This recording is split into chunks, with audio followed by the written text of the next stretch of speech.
Hi, it's John Moe, host of Depresh Mode with John Moe on the Maximum Fun Network.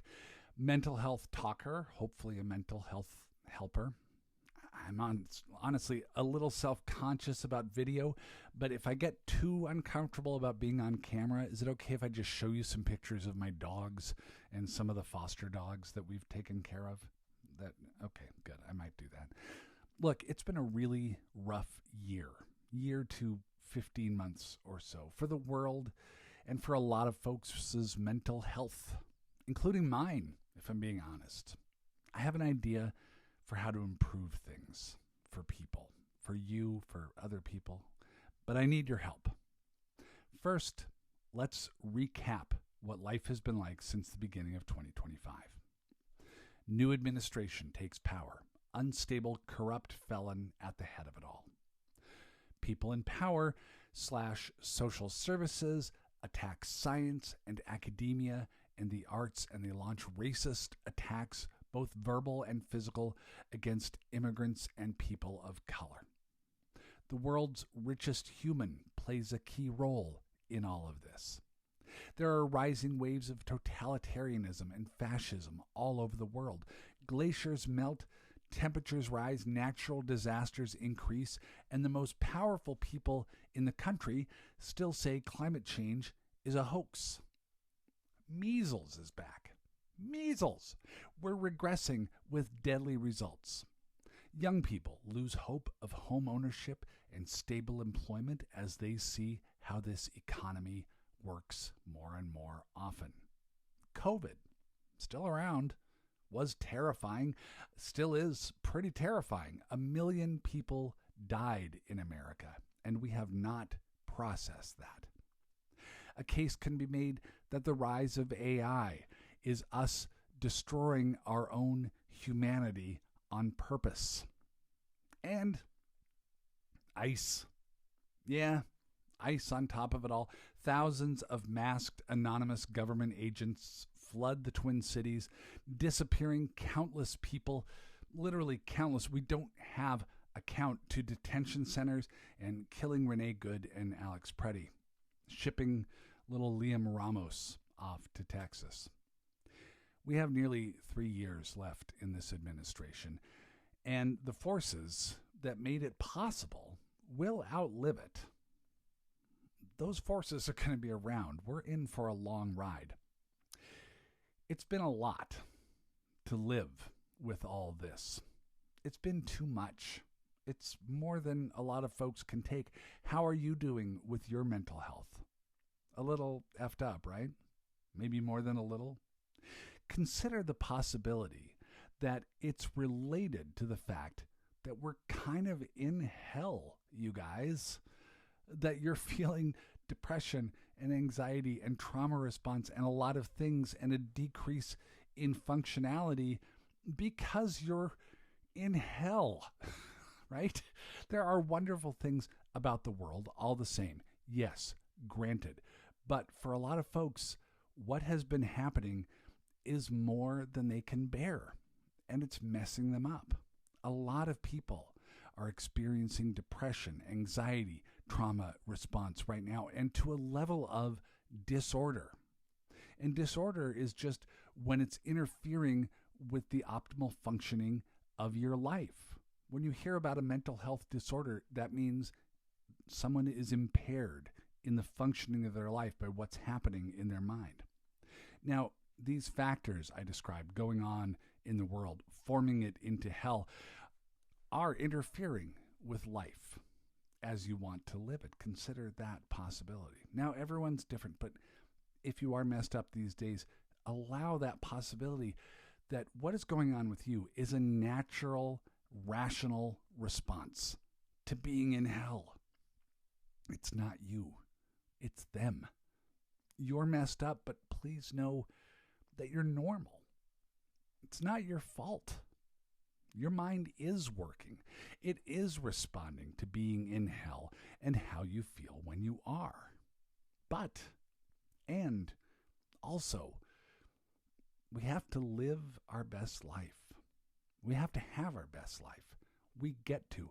We must. We must make the best of the only life that we get. So let's do what we can do to get there together. Your Best Life in Hell is a limited run podcast series that I want to make to help people in this situation. On this show, limited run podcast series, I talk to experts, psychologists, therapists, psychiatrists, anybody, whoever can help me the most is who I'm going to talk to. And together we form a plan for how you and your mind can live the best life that you can live. Have hope, have joy, have functionality in spite of all this. Your Best Life in Hell is not something I see being made anywhere else, but boy, I think it is so needed. It's a series that recognizes the factors in the uniquely intense and frightening place that the world is in right now. These factors that are causing mental health problems. They're making existing problems worse. They're making new problems for people who otherwise wouldn't have them. We need to recognize the reality of the situation more, and we need to let ourselves off the hook a little bit more, because it is maybe not entirely you. Maybe a big part of it is them. We need to figure out how to manage that so we can live that best life. Now, Your Best Life in Hell will be more than just interviews, more than simply pointing out the issues and then saying, well, good luck. No, it needs to be about what you and people you love can do about this situation that we find ourselves in to make our minds as healthy as possible. I'll be honest, I started making mental health podcasts 10 years ago because I realized that one of my purposes on this planet in the time that I got is to help people carry their weight, lend a hand in the task of carrying the weight of their own mental health, right? It's a heavy thing to carry, but if other people pitch in, you can move a sofa. You can do a lot of things. So this mission to make Your Best Life in Hell is in line with that. And I want you to help out. I need you to help out. I can't do it without your help. To make this show will require more time and resources than I have right now. I'm stretched thin across many different projects, and so are my current producers. And the kind of creative work, booking, production, and editing, ideating, coming up with something that we know is going to be of tremendous value, that is more than most regular podcasts do. I'm going to need expert human help so I can build this thing. And we'll still be making Depresh Mode as this is happening. This is going to be a lot of hard work. It will be important work, and it will be worth it. My bet is that people want this kind of show for themselves and their fellow humans.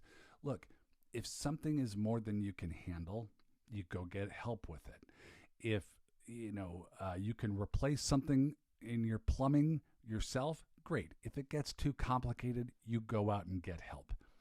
The circumstances that we're living in now are more than we're used to handling. And I think we need help.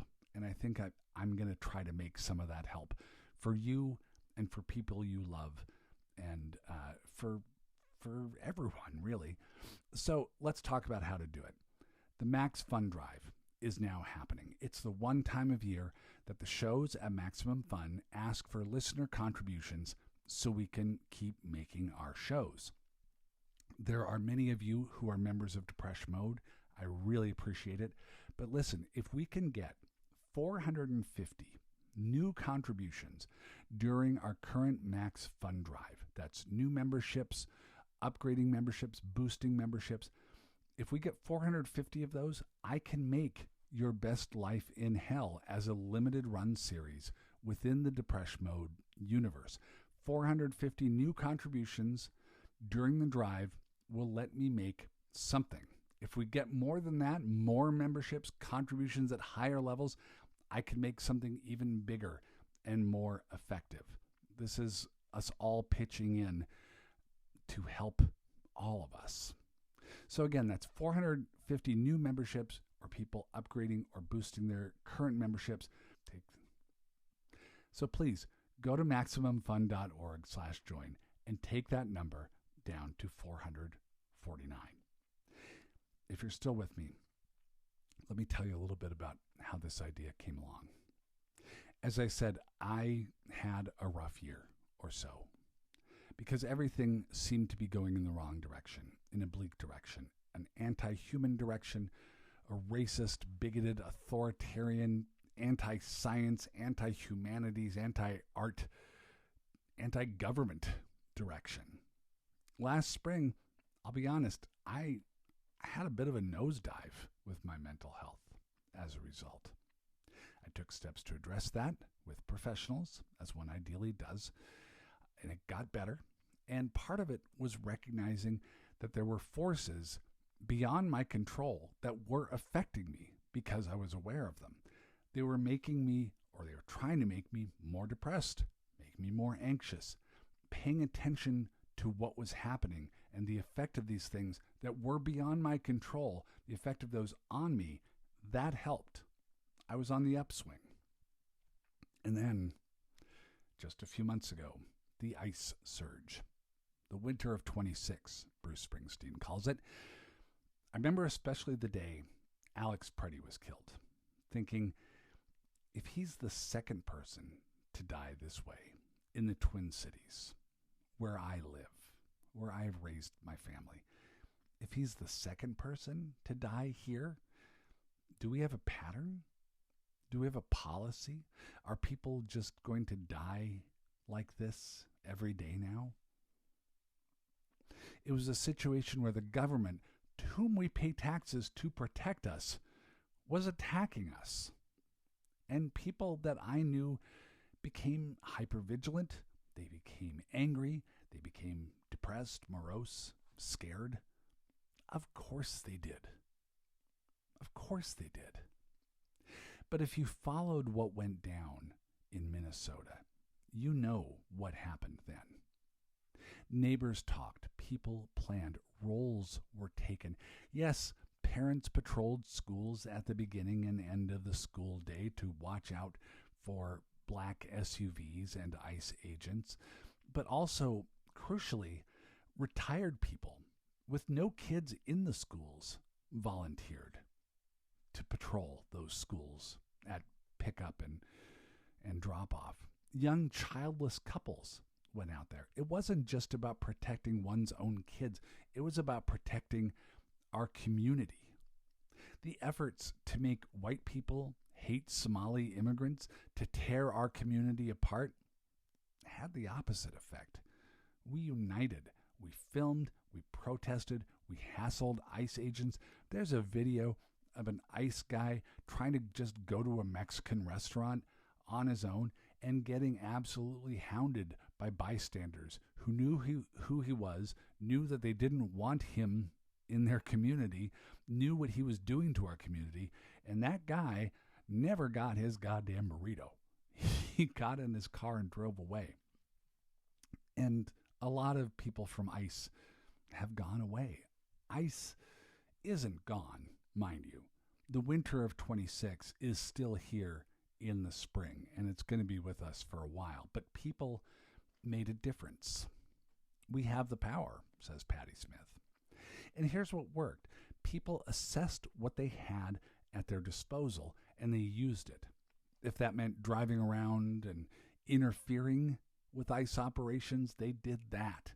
If it meant keeping track and making spreadsheets of license plate numbers and outgoing flights, if they were good with spreadsheets, they did that. If they were best suited to writing letters or waving signs and flags on street corners or filing lawsuits, they did that.